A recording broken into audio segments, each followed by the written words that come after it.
Hi friends, welcome to Intellect Academy. Group 1 question answer with explanation series சொல்லியிருந்தோம். அதோட first class இன்றைக்கி பாலிட்டிலேருந்து start பண்ணுறோம். பாலிட்டியில் group 1ல் வந்து 40 கொஸ்டின்ஸ் கேட்குறாங்க. பாலிட்டி நல்லா கான்சன்ட்ரேட் பண்ணி படித்தோம்னா 40க்கு 40 நம்மளால் எடுக்க முடியும். அதனால் இந்த சீரீஸ் வந்து ஃபஸ்ட்டு பாலிட்டிலேருந்து ஸ்டார்ட் பண்ணுறோம்.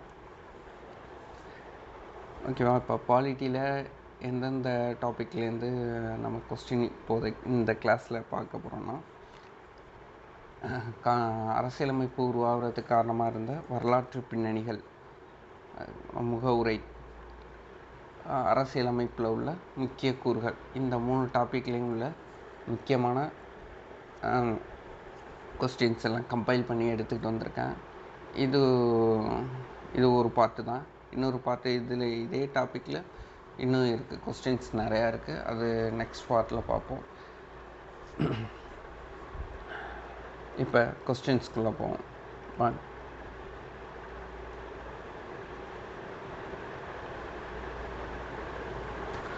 உங்களுக்கான முதல் கேள்வி, 1947ஆம் ஆண்டின் இந்திய சுதந்திர சட்டம் தொடர்பான பின்வரும் கூற்றுக்களை கவனிக்கவும். என்ன கொஸ்டின்? 1947ஆம் ஆண்டின் இந்திய சுதந்திர சட்டம் தொடர்பான பின்வரும் கூற்றுக்களை கவனிக்கும். 2 கூற்று கொடுத்துருக்காங்க, படிக்கிறேன். முதல் கூற்று, இது வைஸ்ராய் பதவியை ஒழித்தது. ஒவ்வொரு டொமினியனுக்கும், அதாவது டொமினியன்னா சுயாட்சி பகுதிக்கு, ஒரு கவர்னர் ஜெனரலை நியமிக்க வழிவகை செய்தது. கூற்று 2, அரசியலமைப்பு நிர்ணய சபை பிரிட்டிஷ் நாடாளுமன்றத்தின் ஒப்புதலுடன் மட்டுமே இச்சட்டத்தை ரத்து செய்ய முடியும். இதுதான் கூற்று 2. மேற்கூறியவற்றில் எவை சரியானவை? இந்த 2 கூற்றில் எது கரெக்டு, எது தப்பு அப்படின்னு கேட்டிருக்காங்க. அதுக்கான ஆப்ஷன் பார்த்திங்கன்னா, A 1 மட்டும் சரி, B 2 மட்டும் சரி, B 1, 2 ஆகிய இரண்டும் சரி, D 1 மற்றும் 2 ஆகிய இரண்டும் இல்லை, அதாவது சரியில்லை அப்படின்னு சொல்லியிருக்காங்க. யோசிச்சு பாருங்கள். 1947ஆம் ஆண்டு இந்திய சுதந்திர சட்டம், இதில் இந்த 2 கூற்றில் எது சரியானது அப்படின்னு கேட்டிருக்காங்க.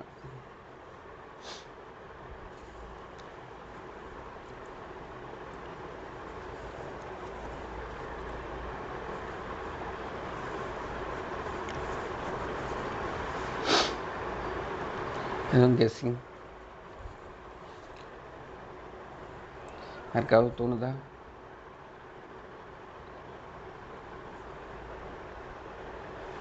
நம்மளே பார்த்துருவோமா? ஆப்ஷன் என்னன்னா A 1 மட்டும், இதுதான் சரியான விடை. வைஸ்ராய் பதவி ஒழித்தது, இதுதான் மெயினான பாயிண்ட். வைஸ்ராய் பதவியை ஒழித்தது. இதை வச்சே நீங்கள் வந்து இது ஆப்ஷன் 1 ரைட்டுன்னு சொல்லிடலாம். ஓகேவா? வாங்க எக்ஸ்பிளனேஷன் பார்ப்போம். விளக்கம். 1947ஆம் ஆண்டு இந்திய சுதந்திர சட்டம் பல முக்கிய அம்சங்களை கொண்டிருந்தது. இது இந்தியாவை ஒரு இறையாண்மை கொண்ட மற்றும் சுதந்திர நாடாக அதிகாரப்பூர்வமாக அறிவித்தது. மத வேறுபாடுகளின் அடிப்படையில் இந்தியாவை இந்தியா மற்றும் பாகிஸ்தான் என்ற 2 தனித்தனி டொமினியன்களாக பிரிப்பதற்கு இச்சட்டம் வழிவகுத்தது. எந்த சட்டம் இந்தியா பாகிஸ்தான் தனியாக பிரிக்கிறதுக்கு வழிவகுத்தது? 1947 இந்திய அரசு சட்டம். மத வேறுபாடுகளின் அடிப்படையில் இந்தியாவை இந்தியா மற்றும் பாகிஸ்தான் என 2 தனித்தனி டொமினியன்களாக பிரிப்பதற்கு இச்சட்டம் வழிவகுத்தது. இந்தியாவிற்கான ஸ்டேட் செக்ரட்டரி பதவி நீக்கப்பட்டது. இது முக்கியம். இந்தியாவிற்கான ஸ்டேட் செக்ரட்டரி பதவி நீக்கப்பட்டது. வைஸ்ராய் பதவி ஒழிக்கப்பட்டது. வைஸ்ராய் பதவி ஒழிக்கப்பட்டது. இது இந்தியாவிற்கான ஸ்டேட் செக்ரட்டரி பதவி நீக்கப்பட்டது, வைஸ்ராய் பதவி ஒழிக்கப்பட்டது. ஓகேவா? இதன் மூலம் பிரிட்டிஷ் அமைச்சரவையின் ஆலோசனையின் பேரில் இந்தியா மற்றும் பாகிஸ்தான் ஆகிய டொமினியன்களுக்கு தனித்தனி கவர்னர் ஜெனரல்களாக நியமிக்க வழிவகை செய்யப்பட்டது. இப்போ கூற்று 1 கரெக்டாக, வைஸ்ராய் பதவி ஒழிக்கப்பட்டது. இதன் மூலம் பிரிட்டிஷ் அமைச்சரவையின் ஆலோசனையின் பேரில் இந்தியா மற்றும் பாகிஸ்தான் ஆகிய டொமினியன்களுக்கு தனித்தனியாக கவர்னர் ஜெனரல்களை நியமிக்க வழிவகை செய்யப்பட்டது. இந்தியாவுக்கு தனி கவர்னர் ஜெனரல், பாகிஸ்தானுக்கு தனி கவர்னர் ஜெனரல். ஓகேவா? அடுத்த பாயிண்ட் பாருங்கள். இரு டொமினியன்களின் அரசியலமைப்பு நிர்ணய சபைகளும் தங்களின் அரசியலமைப்பை உருவாக்கும் அதிகாரத்தை பெற்றிருந்தன.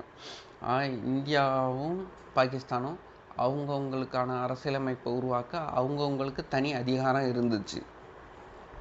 மேலும் பிரிட்டிஷ் நாடாளுமன்றத்தால் இயற்றப்பட்ட எந்த ஒரு சட்டத்தையும் இந்திய சுதந்திர சட்டம் உட்பட, அதாவது இப்போ நம்ம படிச்சுக்கிட்டோம்ல 1947 இந்திய சுதந்திர சட்டம், இதையும் சேர்த்து எந்த ஒரு சட்டத்தையும் ரத்து செய்யும் அதிகாரத்தை அரசியல் நிர்ணய சபை கொண்டிருந்தது. இதற்கு பிரிட்டிஷ் நாடாளுமன்றத்தின் ஒப்புதல் தேவையில்லை. இதுதான் முக்கியம். அங்கே ஆப்ஷனில் என்ன கொடுத்துருந்தாங்க, தேவைன்னு கொடுத்துருந்தாங்க.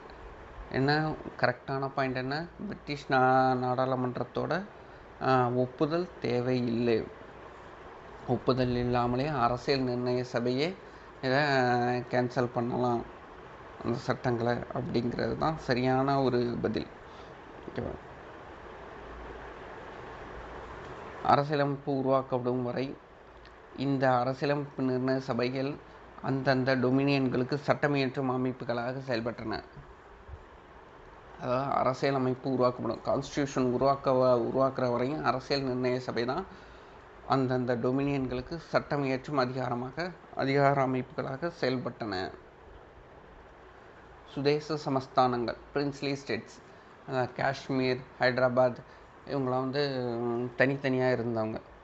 அவங்கெல்லாம் பின் நாட்களில் தான் இந்தியாவோட இணைஞ்சாங்க. அந்த மாதிரியான பிரின்ஸ்லி ஸ்டேட்ஸில் ஏதேனும் ஒரு டொமினியன்களில் சேர்வதற்கோ அல்லது சுதந்திரமாக இருப்பதற்கோ தேர்வு செய்யும் உரிமை வழங்கப்பட்டது. அதாவது பிரின்ஸ்லி ஸ்டேட்ஸ் சொல்கிறாங்கள, அவங்க டொமினியன், அதாவது இந்தியா பாகிஸ்தான், அதான் 2 டொமினியன். அந்த 2 பேரில் யாராவது ஒருத்தவங்களோட சேர்றதுக்கோ அல்லது சுதந்திரமாக அவங்க தனியாக இருப்பதற்கோ உரிமை வழங்கப்பட்டது. சுதேச சமஸ்தானங்களுக்கு ஏதேனும் ஒரு டொமினியனோட சேர்றதுக்கு அல்லது சுதந்திரமாக இருப்பதற்கு தேர்வு செய்யும் உரிமை வழங்கப்பட்டது.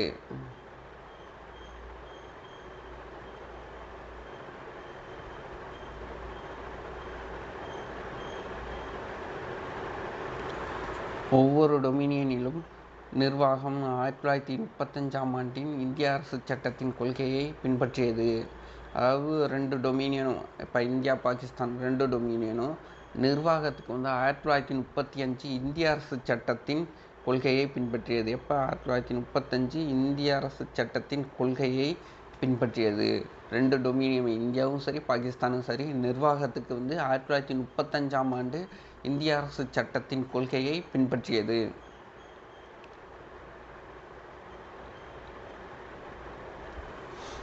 இந்திய அரசு தொடர்பான மசோதாக்களை நிராகரிக்கும் வீட்டோ அல்லது மறுபரிசீலனைக்கு கோரும் அதிகாரம் பிரிட்டிஷ் மன்னருக்கு இல்லாமல் போனது. எனவே இந்திய அரசு தொடர்பான மசோதாக்களை நிராகரிக்கும் வீட்டோ அல்லது மறுபரிசீலனைக்கு கோரும் அதிகாரம் பிரிட்டிஷ் மன்னருக்கு இல்லாமல் போனது. இந்த அதிகாரம் யாருக்கு இருக்குது? அரசியல் நிர்ணய சபை. அவங்களுக்கு தான் அதை அப்ரூவ் பண்ணுறதுக்கும் ரிஜெக்ட் பண்ணுறதுக்கான அதிகாரம் அப்போ யார் பெற்றிருந்தா? அரசியல் நிர்ணய சபை தான், கான்ஸ்டியூஷன் உருவாகிற வரையும். ஒவ்வொரு டொமினியன் கவர்னர் ஜெனரலும் அமைச்சரவையின் அல்லது கவுன்சிலின் ஆலோசனையின் பேரில் செயல்பட வேண்டியது கட்டாயமாக இருந்தது. ஒவ்வொரு இந்தியாவுக்கு ஒரு கவர்னர் ஜெனரலும் பாகிஸ்தானுக்கு ஒரு கவர்னர் ஜெனரலும் இருப்பாங்க. இந்த 2 பேருமே என்னென்னா அமைச்சரவை, அந்தந்த டொமினியனோட அமைச்சரவை அல்லது கவுன்சிலோட ஆலோசனையின் பேரில் தான் செயல்பட வேண்டும். இதுதான் முதல் கேள்விக்கான பதில், விளக்கம். ஓகேவா?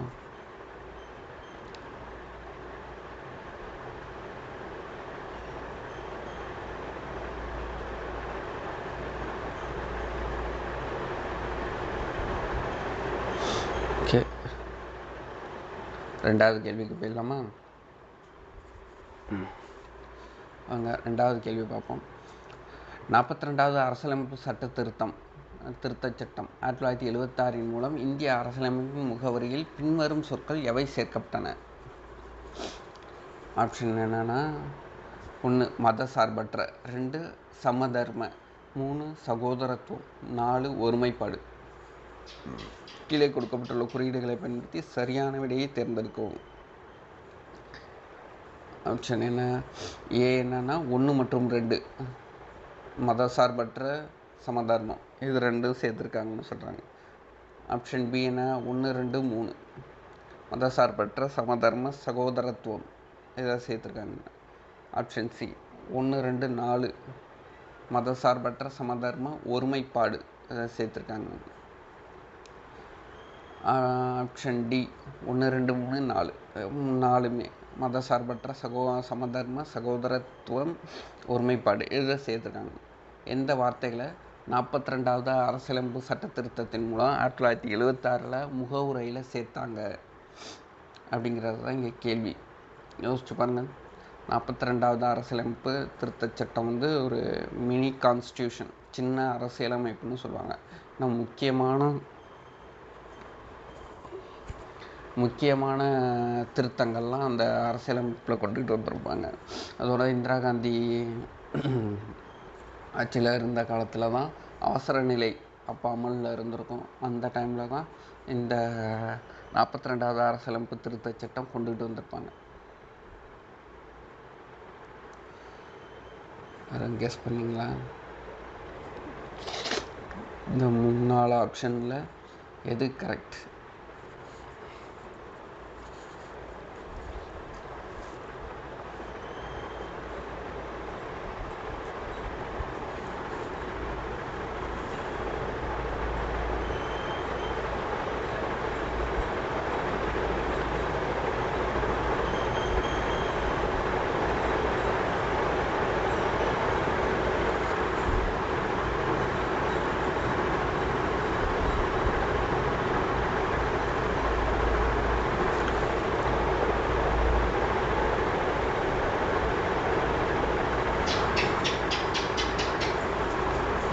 ஓகே, ஆப்ஷன் பார்த்துடலாமா?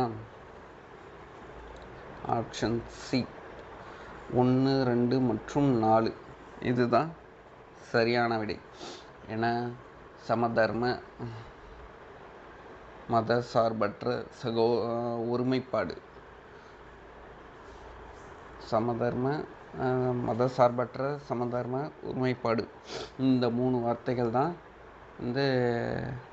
42வது அரசியலமைப்பு சட்ட திருத்தத்தின் மூலம் முகவுரையில் சேர்த்தாங்க. ஓகேவா? அது எப்படிங்கிறத விளக்கமாக பார்ப்போம். எக்ஸ்ப்ளனேஷன். 42வது அரசியலமைப்பு திருத்தச் சட்டம் 1976 முகவுரையில் இந்தியாவிற்கான விளக்கத்தை இறையாண்மையுள்ள மக்களாட்சி குடியரசு அப்படின்னு 42வது அரசியலமைப்பு திருத்தச் சட்டத்துக்கு முன்னாடி இருக்கும். இறையாண்மையுள்ள மக்களாட்சி குடியரசு அப்படிங்கிறது என்பதிலிருந்து இறையாண்மையுள்ள சமதர்ம மதசார்பற்ற மக்களாட்சி குடியரசு என மாற்றியது. அதாவது இறையாண்மையுள்ள மக்களாட்சி குடியரசு அப்படிங்கிறது 42வது அரசியலமைப்பு திருத்தச் சட்டத்துக்கு முன்னாடி இருந்தது.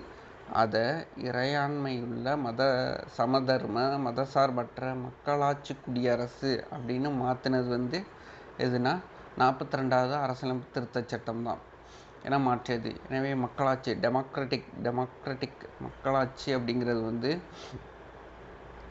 என்ற சொல் ஏற்கனவே அசல் முகவரியில் இடம்பெற்றிருந்தது. இது 42வது சட்டத்தின் மூலம் சேர்க்கப்படவில்லை. மக்களாட்சிங்கிறது ஏற்கனவே இருந்திருக்கு அங்கே. அது 42வது அரசியலமைப்பு சட்டத்தின் மூலம் சேர்க்கப்படவில்லை. மற்ற விவரங்கள், அதாவது மற்ற சேர்த்தாங்கள்ல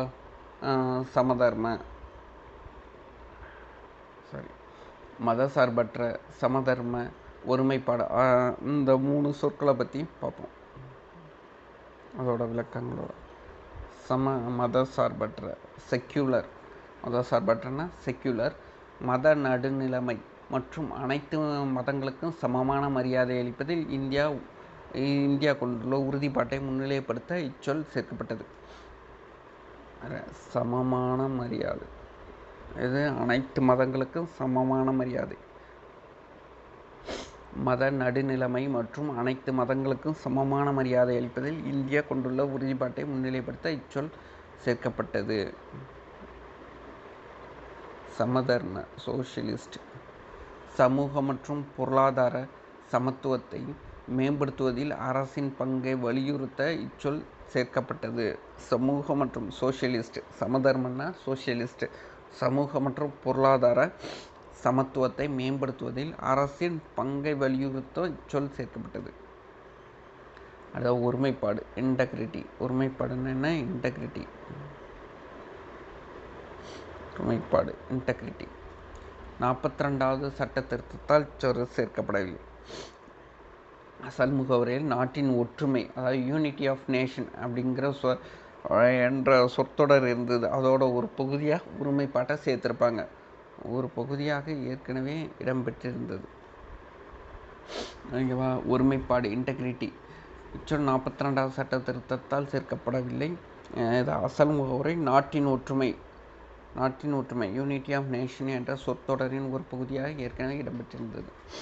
இப்போ எப்படி இருக்குன்னா, நாட்டின் ஒற்றுமை மற்றும் ஒருமைப்பாடு அப்படின்னு அரசியலமைப்பு முகவுரையில் இருக்குது.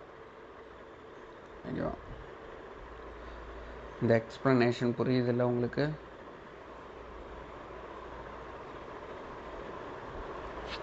ரெண்டாவது கொஸ்டின் கம்ப்ளீட் ஆகிட்டு.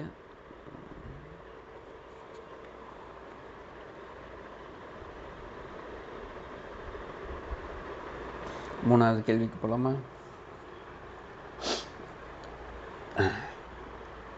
மூணாவது கேள்வி. இந்திய அரசியலமைப்பின் முகவுரை தொடர்பான பின்வரும் கூற்றுக்களில் எது சரியானவை? கூற்று 1, சட்டத்தின் முன் சமத்துவம் மற்றும் வாய்ப்புகளில் சமத்துவம் ஆகியவை முகவுரையில் குறிப்பிடப்பட்டுள்ளன. கூற்று 2, அரசியலமைப்பு நிறுவவும் மேம்படுத்தவும் முயலும் நோக்கங்களை முகவுரை எடுத்துரைக்கிறது. முகவுரையில் கூற்று 3, முகவுரையில் சோசியலிசம் மற்றும் மதசார்பற்ற ஆகிய சொற்களை சேர்த்ததன் நோக்கம் அதை நீதிமன்றத்தால் செயல்படுத்தக்கூடியதாக மாற்றுவதாகும். மேலே கொடுக்கப்பட்டுள்ள கூற்றுகளில் எத்தனை சரியானவை? இப்போ பாருங்கள், ஆப்ஷன் 1 மட்டும். எத்தனை கூற்றுகள்? நீங்கள் பாருங்கள், நல்லா கவனிங்க. கொடுக்கப்பட்டுள்ள கூற்றுகளில் எத்தனை கூற்றுகள் சரியானவை கேட்டிருக்கான். இந்த கூற்றுகளில் எத்தனை சரியாக இருக்குன்னு தான் கேட்டிருக்கான். கூற்று 1 சரியா, கூற்று 2 சரியா, கூற்று 3 சரியான்னு கேட்கல. எத்தனை கூற்றுகள் சரியானவைன்னு தான் கேட்டிருக்கான். ஆப்ஷன் ஏ 1 மட்டும், ஆப்ஷன் பி 2 மட்டும், ஆப்ஷன் பி 3மே, ஆப்ஷன் டி எதுவுமே இல்லை. யோசிங்க, திங்க் பண்ணி பாருங்க. இதுவும் பிரையாம்பிள் முகவுரை பற்றின ஒரு கேள்வி தான். இதில் எத்தனை கூற்றுகள் சரியாக இருக்குது அப்படின்னு பாருங்கள்.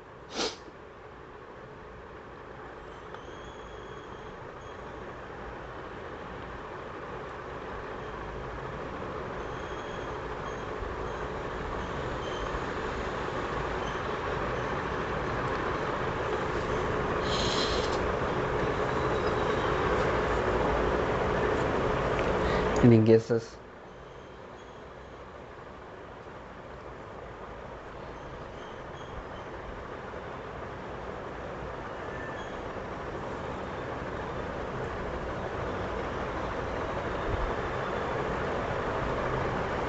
ஓகே, ஆன்சர் பார்ப்போமா? ஆப்ஷன், இந்திய அரசியலமைப்பின் முகவுரை தொடர்பான பின்வரும் கூற்றுக்கள் எது எவை சரியானவை அப்படின்னா,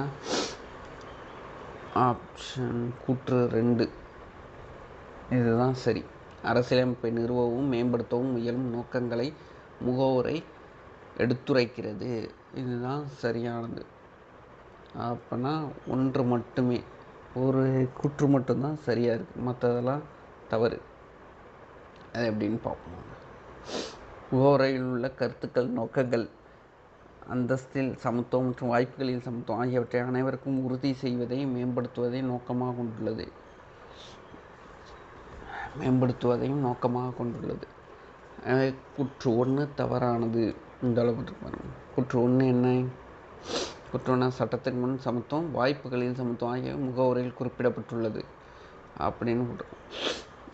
முகவுரையில் உள்ள கருத்துக்கள் மற்றும் நோக்கங்கள் அந்தஸ்தில் சமத்துவம் மற்றும் வாய்ப்புகளில் சமத்துவம் ஆகியவற்றை அனைவருக்கும் உறுதி செய்வதை நோக்கமாக கொண்டுள்ளது. அதனால ஸ்டேட்மெண்ட் 1 தவறு. நீதி, சுதந்திரம், சமத்துவம் மற்றும் சகோதரத்துவம் ஆகியவை அரசியலமைப்பின் முகவுரையில் குறிப்பிடப்பட்டுள்ள நோக்கங்களாகும். குற்று 2 சரியானது. என்ன பண்ணுறது? குற்று 2 அரசியலமைப்பை நிறுவவும் மேம்படுத்தவும் இயலும் நோக்கங்கள் முகவுரையில் குறிப்பிடப்பட்டுள்ளன. அதுதான் இது. நீதி, சுதந்திரம், சமத்துவம் மற்றும் சகோதரத்துவம் ஆகியவை அரசியலமைப்பின் முகவுரையில் குறிப்பிடப்பட்டுள்ள நோக்கங்களாகும். எனவே குற்று 2 சரியானது. குற்று 3 பார்த்தோம். முகவுரையை பொறுத்தவரை அது சட்டப்படி கட்டாயமாக செயல்படுத்தக்கூடியதாகவோ அல்லது நீதிமன்றத்தால் தீர்வு காணக்கூடியதாகவோ அல்ல.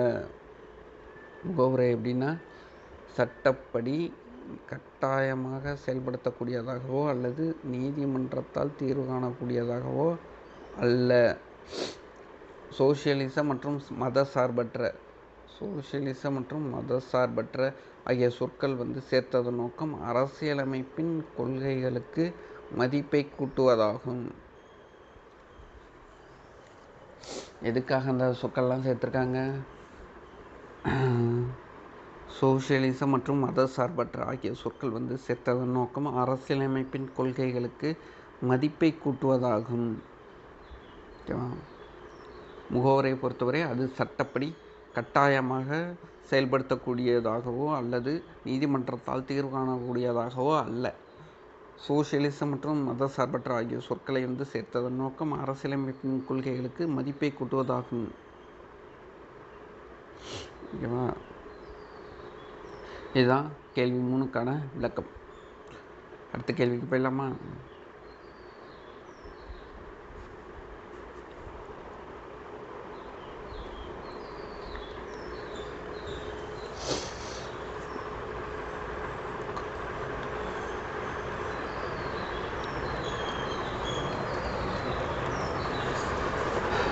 கேள்வி 4வது. 1853 ஆண்டின் இந்திய அரசு சட்டத்தை கருத்தில் கொண்டு பின்வரும் கூற்றுக்களை ஆராயவும். இப்போ 1853 ஆண்டின் இந்திய அரசு சட்டத்தை கருத்தில் கொண்டு பின்வரும் கூற்றுக்களை ஆராயவும். கூற்று 1. இச்சட்டம் கிழக்கிந்திய நிறுவனத்தின் வணிக ரீதியான செயல்பாடுகளை முடிவுக்கு கொண்டு வந்தது.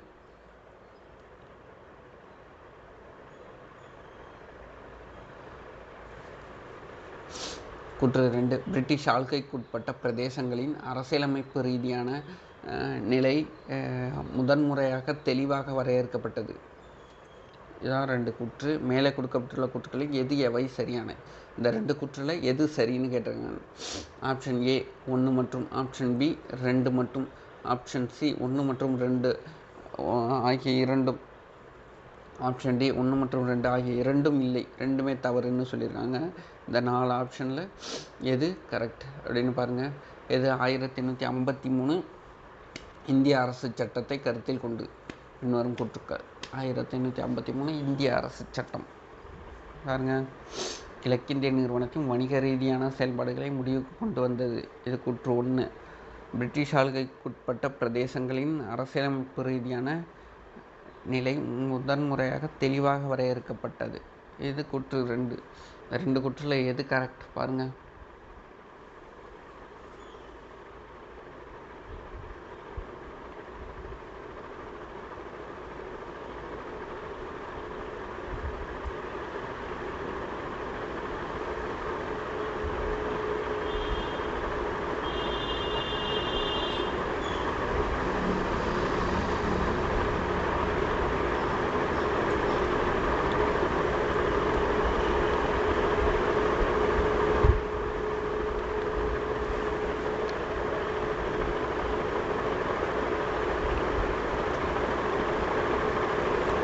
Any guessing? ஆப்ஷன் பார்த்துடலாமா?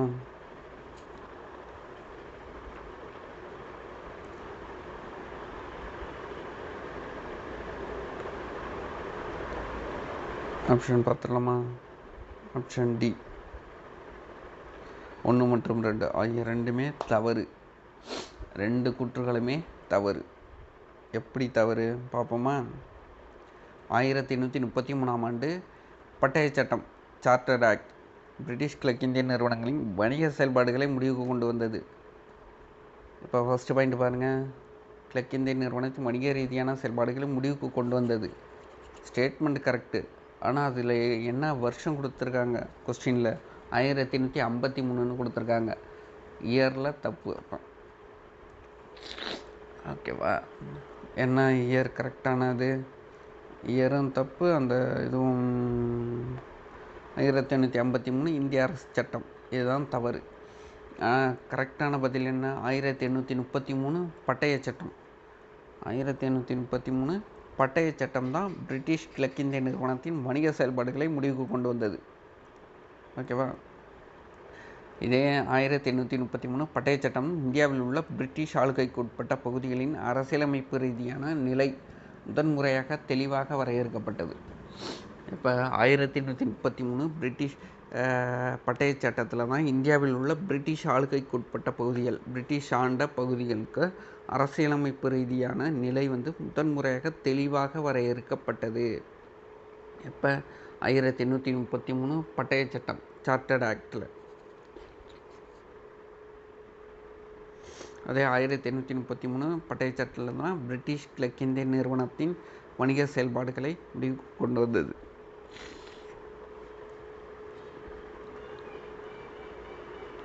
ஓகேவா? அடுத்த கேள்விக்கு போயிடலாம்.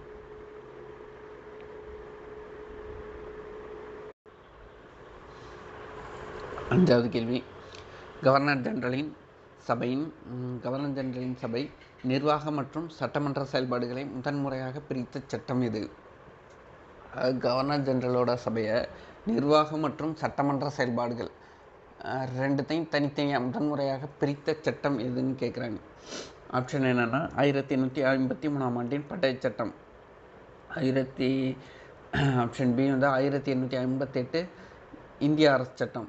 ஆப்ஷன் சி 1861 ஆண்டின் இந்திய கவுன்சில் சட்டம். ஆப்ஷன் டி 1892 ஆண்டின் இந்திய கவுன்சில் சட்டம். இந்த 4 ஆப்ஷனில் எதுன்னு கேட்குறாங்க. நிர்வாகம் மற்றும் சட்டமன்ற செயல்பாடுகளை தனித்தனியாக பிரித்த சட்டம் எது? முதன்முறையாக பிரித்த சட்டம். யோசிங்க.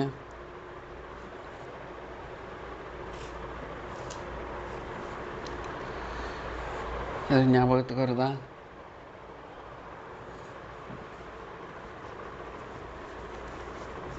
இல்லை நம்மளே ஆப்ஷன் பார்த்துடலாமா? ஆன்சர் என்னன்னு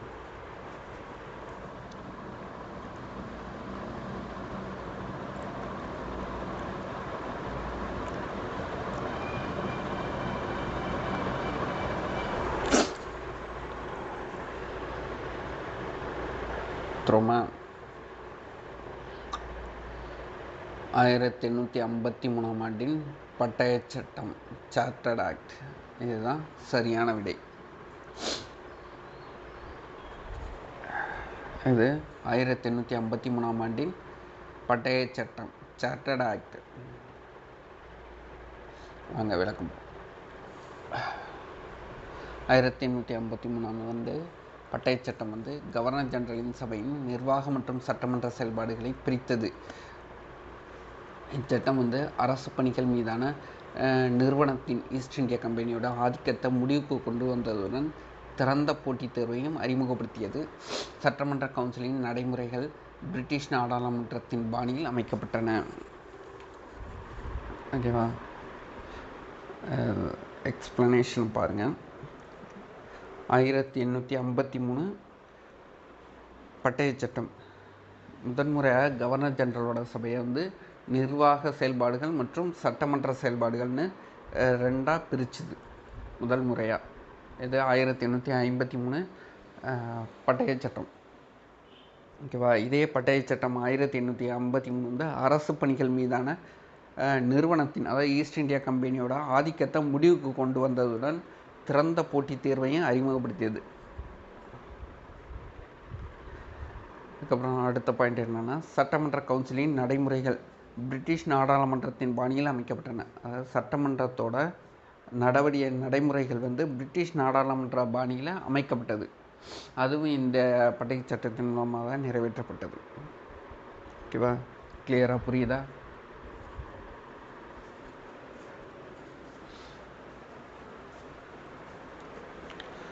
ஓகே, நெக்ஸ்ட் கொஸ்டின் பார்க்கலாம்.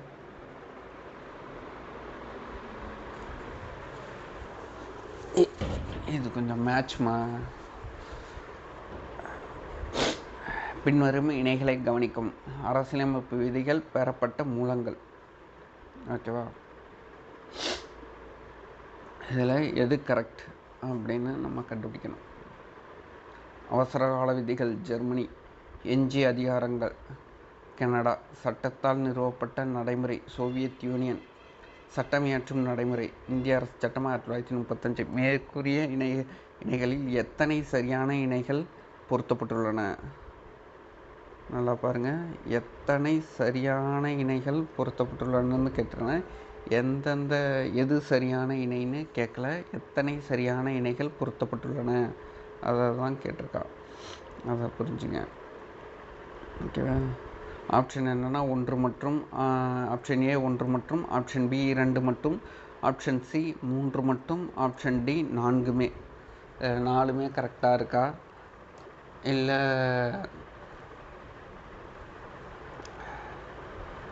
1 மட்டும் கரெக்டாக இருக்கா, 2 மட்டும் கரெக்டாக இருக்கா, 3 மட்டும் கரெக்டாக இருக்கா?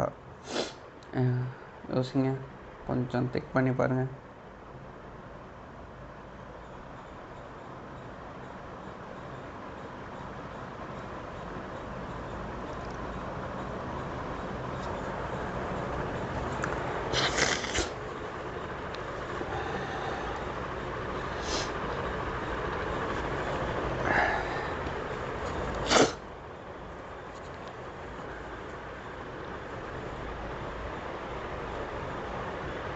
ஓகே, பார்ப்போமா. ஒரு பேர் மட்டும்தான். அது அந்த ஒரு பேர் எது அப்படின்னு பார்த்தீங்கன்னா, எஞ்சிய அதிகாரங்கள் ரெசியூடல் பவர் கனடா. அதுதான் சரியானது. வாங்க விளக்கத்தை பார்ப்போம். ஐக்கிய ராஜ்யம் அதாவது யுனைடெட் கிங்டம் சொல்கிறோம்ல, அதுதான் தமிழில் ஐக்கிய ராஜ்யம்.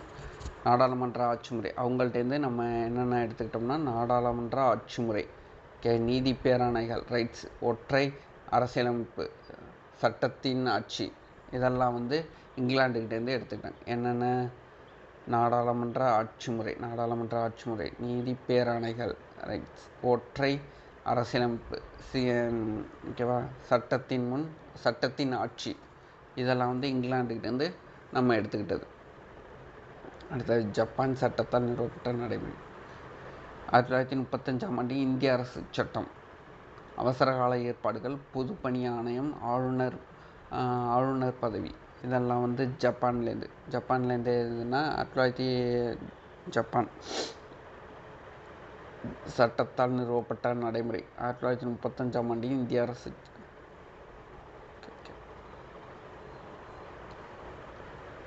சாரி ஃப்ரெண்ட்ஸ், அடுத்தடுத்து இருந்ததுன்னா கன்ஃபியூஸ் ஆகிட்டேன். ஜப்பான்லேருந்து நம்ம எடுத்தது சட்டத்தால் நிறுவப்பட்ட நடைமுறை மட்டும்தான். ஜப்பான்லேருந்து நம்ம எடுத்துக்கிட்டது சட்டத்தால் நிறுவப்பட்ட நடைமுறை மட்டும்தான். 1935ஆம் ஆண்டு இந்திய அரசு சட்டத்திலேருந்து எடுத்துக்கிட்டது அவசரகால ஏற்பாடுகள், பொதுப்பணி ஆணையம், ஆளுநர் பதவி. ஓகேவா. 1935ஆம் ஆண்டு இந்திய அரசு சட்டத்திலேருந்து நம்ம எடுத்துக்கிட்டது அவசரகால ஏற்பாடுகள், பொதுப்பணி ஆணையம், ஆளுநர் பதவி. இதெல்லாம் 1935ஆம் ஆண்டு இந்திய அரசு சட்டத்திலேருந்து எடுத்துக்கிட்டது. இப்போ அடுத்தது பார்ப்போம். கனடாவிலேருந்து என்ன எடுத்துருக்கோம்? கனடாக்கிட்டேருந்து எஞ்சிய அதிகாரங்கள் ரெசியூடரி பவர் குறித்த கோட்பாடு. ஓகேவா. எஞ்சிய அதிகாரங்கள் குறித்த கோட்பாடு, அதாவது ரெசியூடரி பவர் குறித்த கோட்பாடு, இதுதான் கனடாக்கிட்டேருந்து எடுத்தது. பிரிட்டன்லேருந்து என்ன எடுத்ததுன்னா சட்டமியற்றும் நடைமுறை, நாடாளுமன்ற ஆட்சி முறை. ஓகேவா. பிரிட்டன்கிட்டேருந்து நம்ம எடுத்துக்கிட்டது சட்டமியற்றும் நடைமுறை, நாடாளுமன்ற ஆட்சி முறை, இதுதான் பிரிட்டன்கிட்டேருந்து நம்ம எடுத்துக்கிட்டோம். ஓகேவா. 1 செகண்ட் இதை பார்த்துங்க. யுனைடெட் கிங்டம் இங்கிலாந்துக்கிட்டேருந்து நம்ம இங்கிலாந்து அரசியலமைப்புலேருந்து நம்ம எடுத்துக்கிட்டதுன்னா நாடாளுமன்ற ஆட்சி முறை, நீதி பேராணைகள், ஒற்றை அரசியலமைப்பு, சட்டத்தின் ஆட்சி.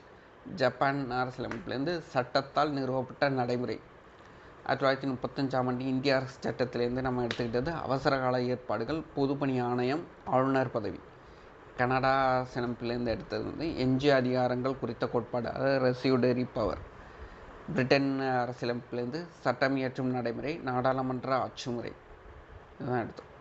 ஓகே, இது முக்கியமான பாயிண்ட், முக்கியமான கொஸ்டின், நல்லா பார்த்துங்க.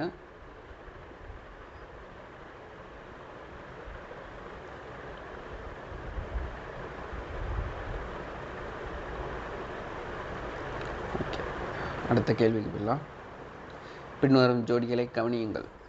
குழுக்களின் தலைவர்.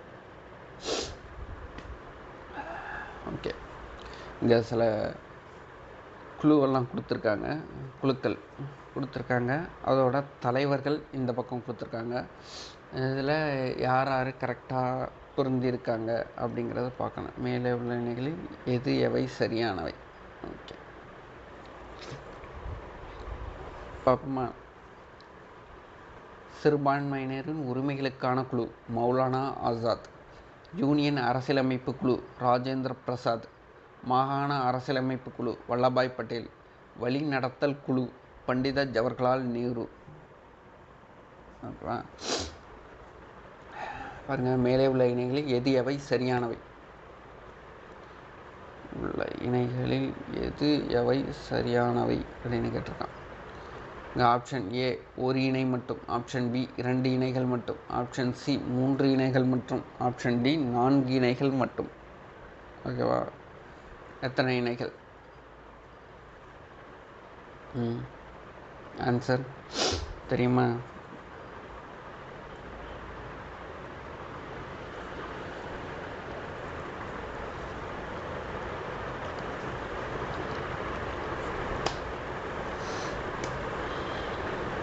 ஆப்ஷன் பார்த்துருவோமா?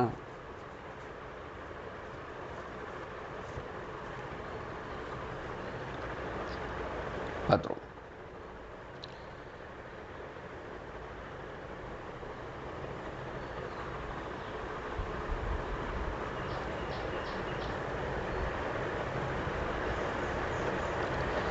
மாகாண அரசியலமைப்பு குழு வல்லபாய் பட்டேல்.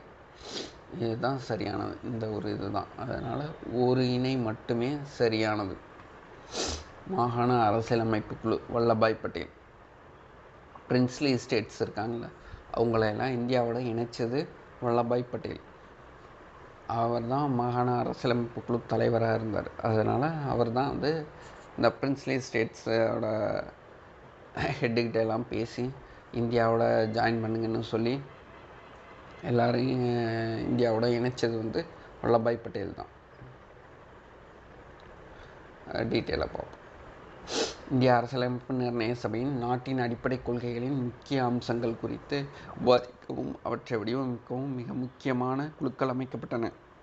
இக்குழுக்களுக்கான தலைமை பொறுப்புகளை ஒதுக்கீடு செய்வது எதிர்கால அரசியலமைப்பு கட்டமைப்பை வடிவமைப்பதில் முக்கிய பங்காற்றியது. அத்தகைய சில குழுக்கள் கீழே கொடுக்கப்பட்டுள்ளன. இந்திய அரசியல் நிர்ணய சபையின் முக்கிய குழுக்கள்.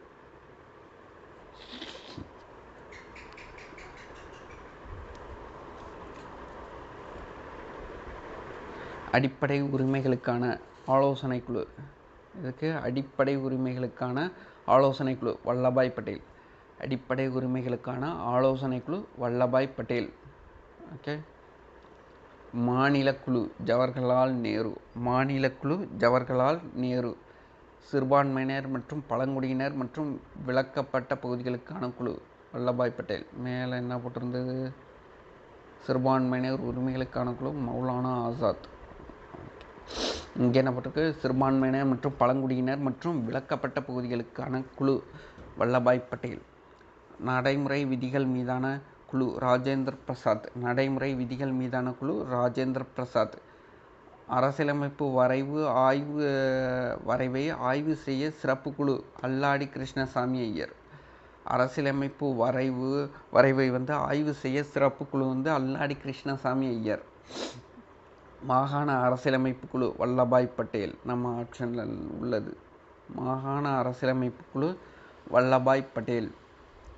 வழிநடத்தல் குழு ராஜேந்திர பிரசாத். வழிநடத்தல் குழு ராஜேந்திர பிரசாத்.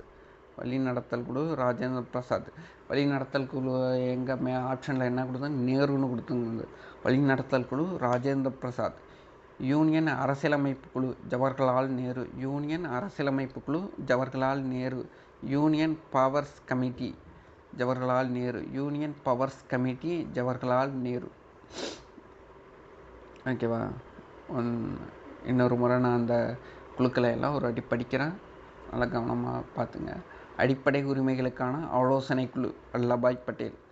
மாநில குழு ஜவஹர்லால் நேரு. சிறுபான்மையினர் மற்றும் பழங்குடியினர் மற்றும் விலக்கப்பட்ட பகுதிகளுக்கான குழு வல்லபாய் பட்டேல். நடைமுறை விதிகள் மீதான குழு ராஜேந்திர பிரசாத். அரசியலமைப்பு வரைவை ஆய்வு செய்ய சிறப்பு குழு அல்லாடி கிருஷ்ணசாமி ஐயர். மாகாண அரசியலமைப்பு குழு வல்லபாய் பட்டேல். வழிநடத்தல் குழு ராஜேந்திர பிரசாத். யூனியன் அரசியலமைப்பு குழு Jawaharlal Nehru. Union powers committee Jawaharlal Nehru. Okay, இந்த குழுக்கள்லாம் படிச்சுங்க, முக்கியமானது இது. இதில் எந்த ஒரு கேள்வி நிச்சயம் வரும். அடுத்த கேள்வி பார்ப்போமா? 8வது கேள்வி. இந்தியாவில் உள்ள சிறந்த மத சார்பின்மை செக்யூலரிசம் பின்வருவனவற்றில் எதை உறுதி செய்கிறது? ஆப்ஷன் பாருங்க. இடைவெளி பேணும் அணுகுமுறை, தலையிடாமை அணுகுமுறை, தலையிடும் அணுகுமுறை. கீழே கொடுக்கப்பட்டுள்ள குறியீடுகளை பயன்படுத்தி சரியான விடையை தேர்ந்தெடுக்கவும். மேலே கொடுத்ததில் 1 மற்றும் 2 சரி. அது ஆப்ஷன் ஏ 1 மற்றும் 2, ஆப்ஷன் பி 1 மற்றும், ஆப்ஷன் சி 2 மற்றும் 3, ஆப்ஷன் டி 1, 2, 3. என்ன கேட்டிருக்காங்க? இந்தியாவில் உள்ள சிறந்த மத சார்பின்மை செக்யூலரிசம் பின்வரவற்றில் எதை உறுதி செய்கிறது? கணக்குற்று இடைவெளி பேணும் அணுகுமுறை, தலையிடாமை அணுகுமுறை, தலையிடும் அணுகுமுறை. கெஸ் பண்ணுங்க, எதுவாக இருக்கும்?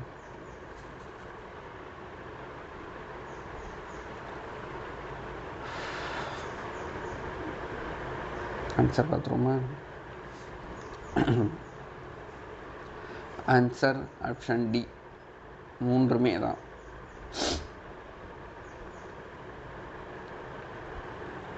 இடைவெளி பேணும் அணுகுமுறை, தலையிடாம அணுகுமுறை, தலையிடும் அணுகுமுறை, 3மே தான்.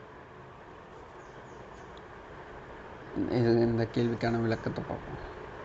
மேற்கத்திய மத சார்பின்மையை பொறுத்தவரை அரசானது மத விவகாரங்களில் தலையிட முடியாது. அதேபோல் மதமும் அரசின் விவகாரங்களில் தலையிட முடியாது. இது இடைவெளி பேணுதல் மற்றும் தலையிடாமை ஆகிய அணுகுமுறைகளை குறிக்கிறது. இந்திய மத சார்பின்மையை பொறுத்தவரை அது இடைவெளி பேணுதல் மற்றும் தலையிடாமை ஆகிய அணுகுமுறைகளை மட்டும் கவனம் செலுத்துவதில்லை. மாறாக அது மதங்களுக்கிடையான சமத்துவத்தையும் உறுதி செய்கிறது. எடுத்துக்காட்டாக உடன்கட்டை ஏறுதல், சதி ஒழிப்பு, குழந்தை திருமண ஒழிப்பு போன்றவை என. ஓகேவா? அதனால் இந்த 3 ஆப்ஷனுமே வரும்.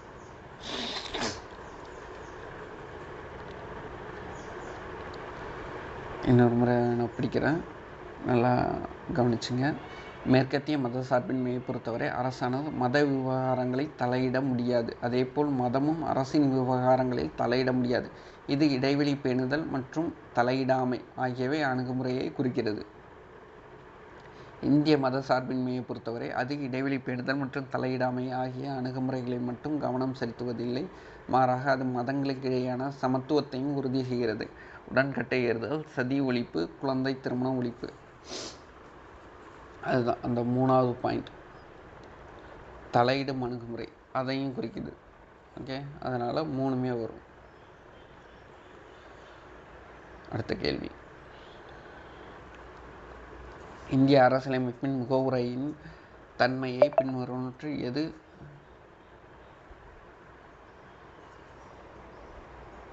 இந்திய அரசியலமைப்பின் முகவுரையின் தன்மையை பின்வருவனவற்றில் எது சரியாக பிரதிபலிக்கிறது?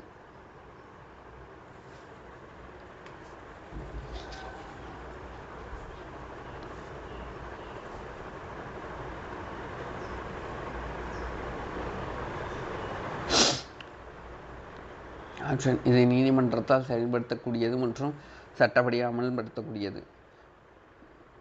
ஆப்ஷன் பி, இது நீதிமன்றத்தால் செயல்படுத்தக்கூடியது ஆனால் சட்டப்படி அமல்படுத்த முடியாதது. ஆப்ஷன் சி, இது நீதிமன்றத்தால் செயல்படுத்த முடியாதது ஆனால் சட்டப்படி அமல்படுத்தக்கூடியது. ஆப்ஷன் டி, நீதிமன்றத்தால் செயல்படுத்த முடியாதது மற்றும் சட்டப்படி அமல்படுத்த முடியாதது. பாருங்க, யோசிச்சு பாருங்க எந்த ஆப்ஷன் செட் ஆகும்.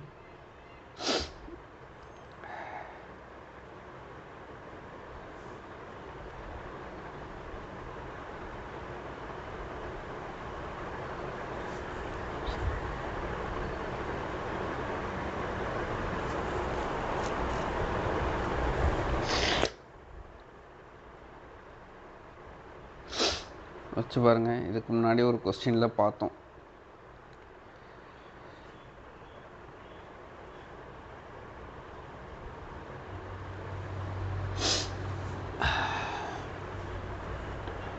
என்ன ஆப்ஷன் பார்த்துடலாமா? யோசிச்சிட்டிங்களா?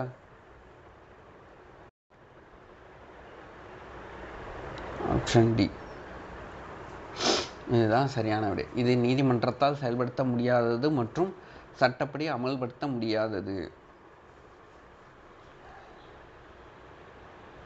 இதுதான் சரி.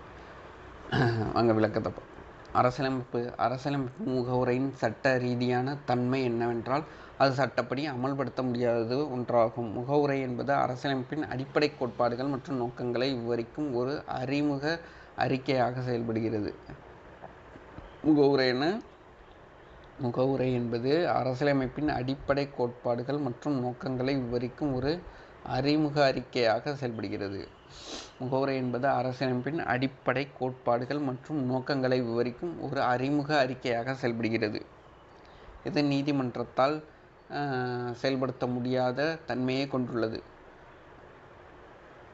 உரிமைகளை வழங்குவதற்கோ அல்லது கடமைகளை விதிப்பதற்கோ இதில் குறிப்பிட்ட சட்ட விதிகள் இல்லாததால் முகவுரையை நீதிமன்றத்தின் மூலம் அமல்படுத்த முடியாது என்று இந்திய நீதிமன்றங்கள் தொடர்ந்து நிலைநிறுத்தி வருகின்றன.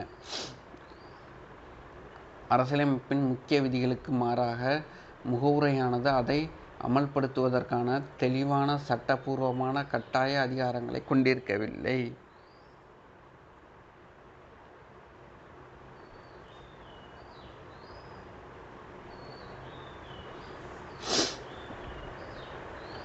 இதுதான் ஓகேவா?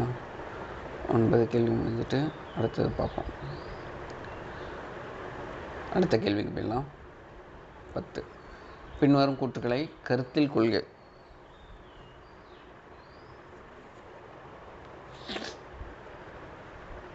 மூணு கூற்று கொடுத்துருங்க. இறையாண்மை இல்லையெனில் அரசு இல்லை, அதான் கூற்று 1. கூற்று 2 அரசு தனக்கே உரித்தான அதிகாரத்தை கொண்டுள்ளது, ஆனால் அரசாங்கம் அத்தகைய இயல்பான அதிகாரங்களை கொண்டிருக்கவில்லை. கூற்று 3, அரசு என்பது ஏறக்குறைய நிரந்தரமான ஒரு நிறுவனம், ஆனால் அரசாங்கம் தற்காலிகமானது. அரசு மற்றும் அரசாங்கத்தின் தன்மையை உரைத்த மேற்கூறிய கூற்றுகளில் எத்தனை சரியானவை? ஆப்ஷன் ஏ 1 மட்டும், ஆப்ஷன் பி 2 மட்டும், ஆப்ஷன் சி 3, ஆப்ஷன் டி எதுவும் இல்லை. இந்த 3 கூற்றுகளில் எது சரியானது? 1 மட்டுமா, 2 மட்டுமா, இல்லை 3மா, இல்லை 3மே தப்பா? எதுன்னு சொல்லுங்கள். இறையாண்மை இல்லையெனில் அரசு இல்லை. ஓகே. அரசு தனக்கே உரித்தான அதிகாரத்தை கொண்டுள்ளது, ஆனால் அரசாங்கம் அத்தகைய இயல்பான அதிகாரங்களை கொண்டிருக்கவில்லை. சரி. அரசு என்பது ஏறக்குறைய நிரந்தரமான ஒரு நிறுவனம், ஆனால் அரசாங்கம் தற்காலிகமானது. கரெக்டு தான். கெஸ் யோசிச்சு வச்சுருக்கீங்களா?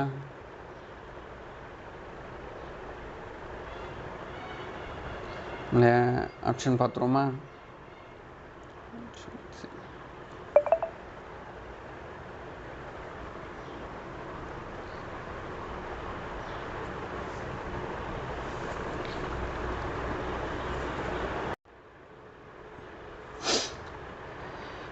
எது கரெக்டுன்னு பார்த்துக்கிட்டிங்களா? மூன்றுமேங்கிறது தான் ஆப்ஷன் சி, அதுதான் கரெக்ட். பாருங்க எப்படின்னு பார்ப்போம். ஒரு அரசாங்கம் இறையாண்மை கொண்டதாக இருப்பதால் மட்டுமே அது அரசு என்று அழைக்கப்படுகிறது. இறையாண்மை இல்லை என்றால் ஒரு தேசம் அரசு ஆகாது. ஓகேவா? இதுதான் ஃபர்ஸ்ட் பாயிண்ட். கூற்று 1, இறையாண்மை இல்லை என்றால் அரசு இல்லை. இறையாண்மை இல்லை என்றால் அரசு இல்லை. ஓகேவா? அதுக்கான ஸ்டேட்மெண்ட்டு கரெக்ட். ஓகே, ரெண்டாவது அடுத்தது பார்ப்போம். அரசு தனக்கே உரித்தான அதிகாரத்தை கொண்டுள்ளது, ஆனால் அரசாங்கத்திற்கு அத்தகைய உள்ளார்ந்த அதிகாரங்கள் இல்லை. அரசாங்கம் தனது கட்டமைப்பு, அதிகாரம் மற்றும் வல்லமை ஆகியவற்றை அரசின் அரசியலமைப்பிலிருந்தே பெறுகிறது. ரெண்டாவது ஸ்டேட்மெண்ட் கரெக்டு. அரசு என்பது அனைத்து குடிமக்களையும் உள்ளடக்கிய ஒரு பரந்த அமைப்பாகும். அரசு என்பது அனைத்து குடிமக்களையும் உள்ளடக்கிய ஒரு பரந்த அமைப்பாகும். ஆனால் அரசாங்கம் என்பது அதன் பணிகளை செய்வதற்காக பணியமர்த்தப்பட்டவர்களை மட்டுமே கொண்ட ஒரு சிறிய அமைப்பாகும். அரசு என்பது ஏறக்குறைய நிரந்தரமான ஒரு அமைப்பாகும். ஏனெனில் பிற அரசால் தாக்கப்பட்டு அதனுடன் இணைக்கப்படும் வரை அது அழிவதில்லை. அரசாங்கமோ தற்காலிகமானது, ஏனெனில் அது மாற்றக்கூடியது. இன்றைய ஆட்சியாளர்கள் நாளைய ஆட்சியாளர்களாக இல்லாமல் போகலாம்.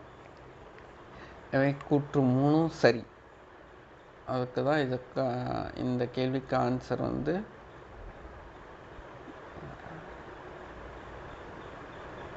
3 கூற்றுகளுமே சரி. இறையாண்மை இல்லை என்றால் அரசு இல்லை. அரசு தனக்கே உரித்தான அதிகாரத்தை கொண்டுள்ளது, ஆனால் அரசாங்கம் அத்தகைய இயல்பான அதிகாரங்களை கொண்டிருக்கவில்லை. அரசு என்பது ஏறக்குறைய நிரந்தரமான ஒரு நிறுவனம், ஆனால் அரசாங்கம் தற்காலிகமானது. 3 கூற்றுகளுமே சரி. ஓகேவா? அவ்வளோதான் ஃப்ரெண்ட்ஸ். இந்த ஃபஸ்ட்டு கிளாஸில் பாலிட்டியில் 10 கொஸ்டின்ஸ் தான் எடுத்திருக்கேன். அடுத்த கிளாஸில் நான் இன்னும் அதிகமான கேள்விகளை எடுத்துக்கிட்டு வரேன். அடுத்த வீடியோவில் பார்ப்போம். இந்த வீடியோ பிடிச்சிருந்தா லைக் பண்ணுங்கள், ஷேர் பண்ணுங்கள், சப்ஸ்கிரைப் பண்ணுங்கள். இதேபோல் ஒவ்வொரு சப்ஜெக்ட்டுக்கும் முக்கியமான கொஸ்டின்ஸ் எல்லாம் கம்பைல் பண்ணி இந்த குரூப் 1 கொஸ்டின் ஆன்சர் எக்ஸ்ப்ளனேஷன் சீரியஸில் கொண்டுக்கிட்டு வரேன். அடுத்தடுத்த வீடியோக்களில் தொடர்ந்து நம்ம சேனலுக்கு சப்போர்ட் பண்ணுங்கள், சப்ஸ்கிரைப் பண்ணுங்கள், லைக் பண்ணுங்கள், ஷேர் பண்ணுங்கள். தேங்க்யூ.